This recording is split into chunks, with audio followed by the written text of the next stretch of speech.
φορά στα 8 χρόνια του προγράμματος βάλαμε το 4ο Γενικό Λύκειο Κορίνθου από τον νομό Κορινθίας, από το οποίο αποφύτησε ο Στυλιανός Ιάσου Μινιάρης Γεωργαλής με βαθμό πολιτηρίου 19,90 και γενικό βαθμό πρότασης 19,72. Την τιμητική πλακέτα θα παραλάβει ο Διευθυντής κ. Ευάγγελος Ράκος. Ας έρθει ο Αριστούχος.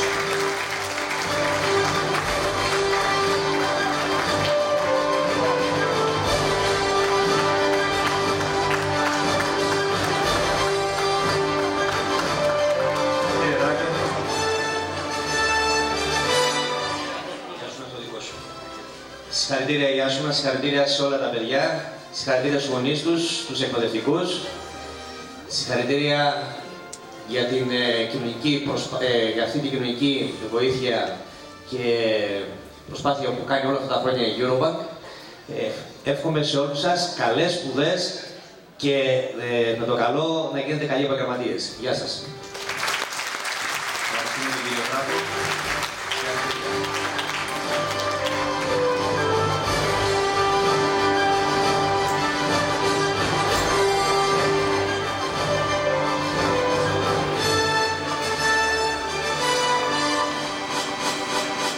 Ιδιαίτερη φόρτιση τώρα, θα σας πω το λόγο. Βραβεύεται για δεύτερη φορά από ως πρώτο του νομό το δεύτερο γενικό.